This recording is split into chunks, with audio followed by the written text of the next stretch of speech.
2023 불교신문 신춘문예 시 당선작 청벗보살 이수진. 개심사 청벗나무 가지에 연두빛 꽃이 눈을 떴다. 얼마나 오래 기다려왔던 것일까. 가지 하나 길게 내밀어 법당에 닿을 듯하다. 꽃이 맑다. 매화나무는 목탁을 두드릴 때마다 꽃잎으로 법구를 읊고, 청매화는 동안것 끝에 심욕의 수피를 찢어 꽃망울을 터뜨린다. 저토록 신심을 다져왔기에 봄이 일주문에 들어설 수 있다. 가지마다 허공으로 낸 구도의 길, 제각각 가부좌를 들고 참선의 꽃들을 웬다. 정각에서 내리는 죽비 소리, 제 몸 쳐대며 가람으로 흩어지는 풍경 소리, 합장하듯 꽃잎들 맞이하고 있다. 법당은 꽃들의 108배로 남분분하다. 부처가 내민 손바닥에 청보꽃잎 한 장 합장하듯 내려앉는다.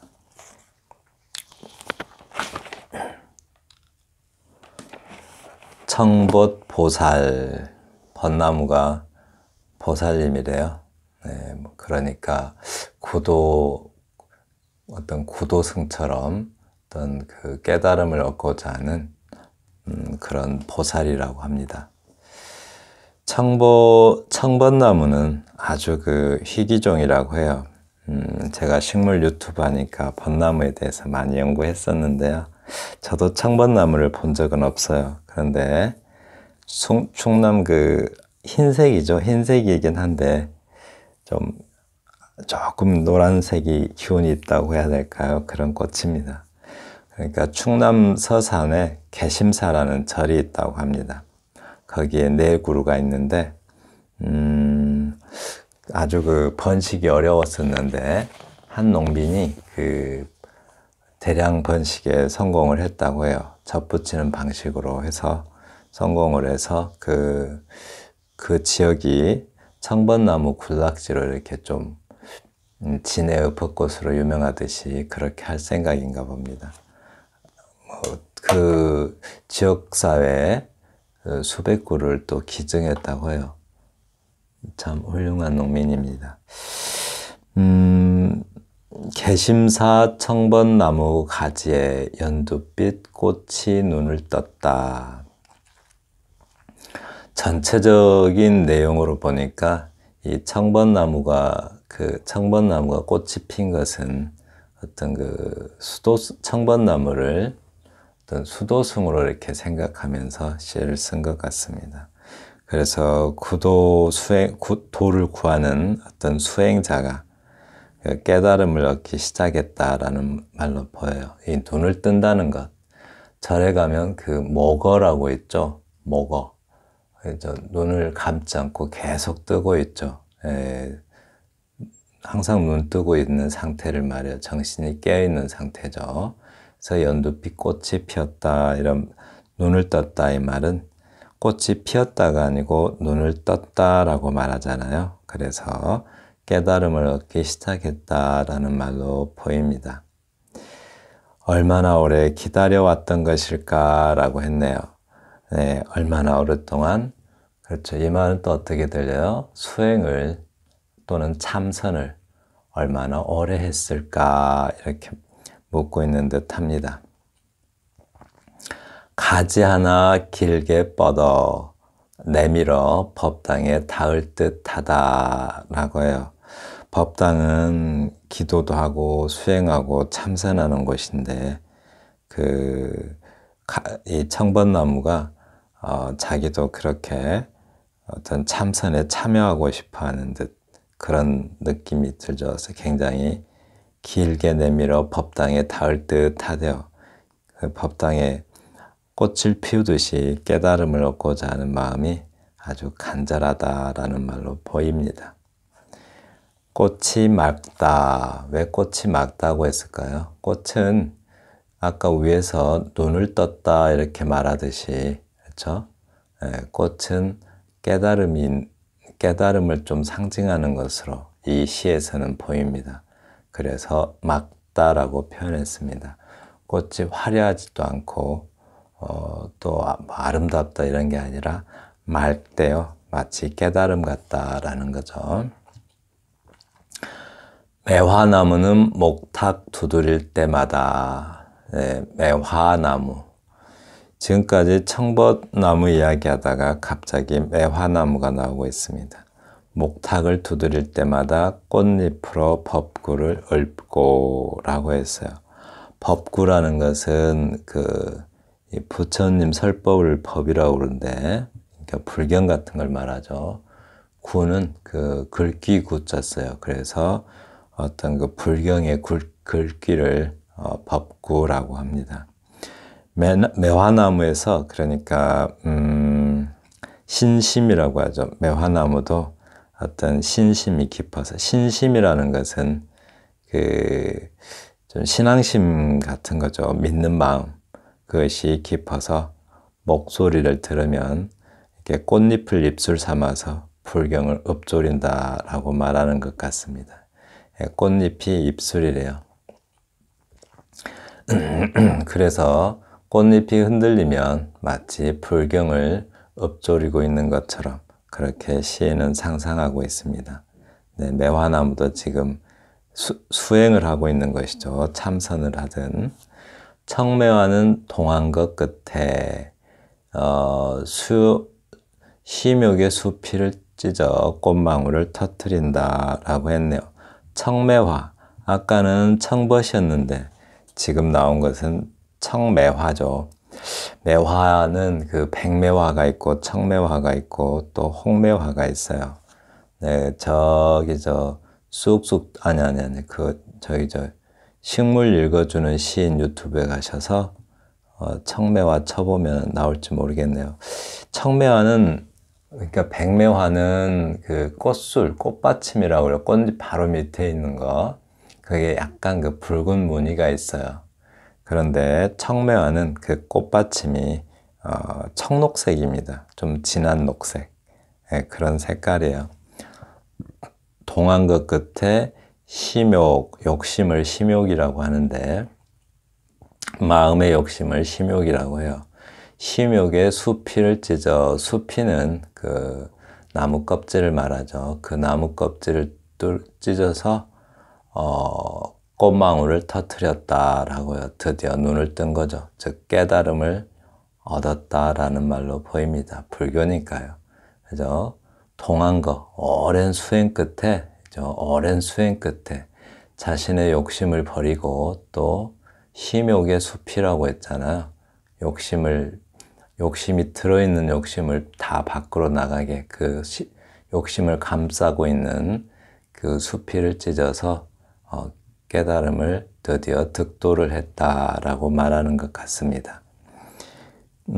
그리고 저토록 신심을 다져왔기에, 여기 신심이라는 거 나오죠. 잠시만요.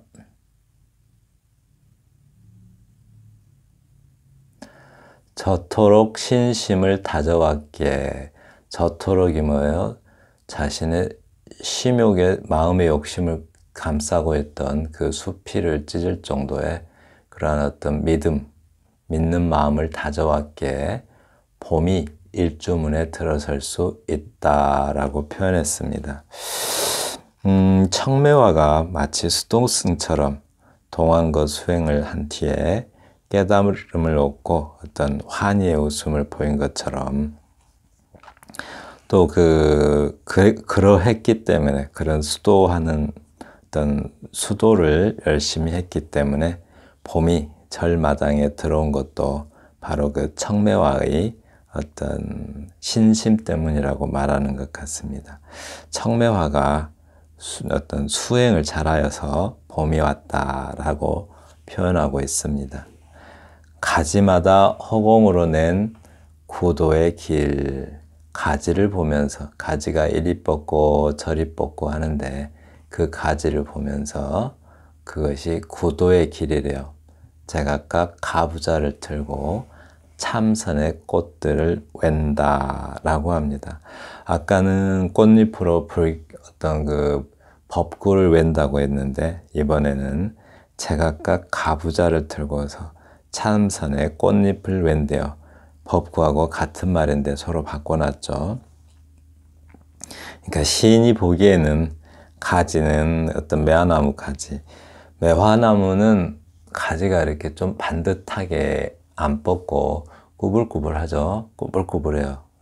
그게 이제 악교목이라고 해요. 식물학계에서는 매화나무 같은 것을 일종의 관목, 교목도 아니고 관목도 아닌 것, 그런 것을 악교목이라고 합니다. 그런데 관목에 속해요. 그런 것들은 어떤 원줄기가 분명하지가 않고 가지랑 원줄기의 크기가 비슷한 경우, 그런 것들을 이제 관목이라고 하는데 너무 커서 악교목 이렇게 말합니다. 소교목이라고도 하죠. 그런데 잠깐만요. 그런데 그 시인이 이것들을 보면서 지금 참선을 하고 있대요. 그러니까 매화나무가 꽃잎들을 외면서 불경을 외고 있다라고 해요. 전각에서 내리치는 죽비 소리라고 했네요. 전각이라고 하죠. 전각. 옛날에는 교회를 교회당이라고 했었죠. 교회는 종교인의 모임이 교회고 그 건물을 가리켜서 교회당이라고 했어요. 근데 지금 교회당이란 말 잘 안 쓰죠. 그것은 건물에도 계급이 있어요. 계급이 있는데 적어드릴까요? 건물에도 계급이 있는데 그거를 전당 합각 재헌누정이라고 해요. 전당 합각 재헌누정 이렇게 전각 뭐 끝에 전자가 들어간 게 그러니까 근정전이라고 하잖아요. 그 왕이 사는 데를. 그리고 불교에서 가장 큰 그 건물을 대웅전이라고 하죠. 당이 이제 뭐 무슨 당 이러죠. 뭐 교회 당 이러듯이 당이 그 밑에예요. 그리고 무슨 합 그러고 또 무슨 각 이러죠. 무슨 재헌누정 무슨 강한누 이러고 그죠. 일대 끝에 이런 계급이 있어요. 전이 가장 높아요. 그래서 전각이라고 하면 옛날에는 임금이 거처하는, 그러니까 임금이 일하는 데가 긍정전이라면 임금이 거처하는 데가 전각이에요. 근데 이제 일반적으로 큰 건물을 가리켜서 전각이라고 부르기도 합니다. 전각에서 내리치는 죽비 소리, 전각이니까 대웅전 같은 데겠죠. 거기서 수도승들에게 잠들지 말라고 죽비로 이렇게 치는 그런 소리가 들린대요. 그 소리에 맞춰서 제 몸 쳐대며 가람으로 흩어지는 풍경 소리. 풍경도 풍경 절집에 가면 풍경이 있는데 그 풍경 안에 이렇게 뭐 달려있죠. 네, 거기 물고기가 있어요. 물고기는 잠들지 않는 생물이죠. 눈을 항상 뜨고 있으니까. 그 풍경 소리가 제 몸을 친대요. 그 죽비 소리에 맞춰서. 근데 가람으로 흩어지는 이라고 했는데 가람이 뭘까요? 가람이라는 것은 승가람마라고 해요. 네 글자로 되어 있는데 승가람마 이렇게요. 근데 승려들이 불도를 닦으면서 머무는 절 그런 것들을 가람이라고 합니다. 그러니까 풍경 소리가 돌을 닦는 스님들이 수도를 하는 그런 도장에 전해지고 있다라고 말하는 것 같습니다.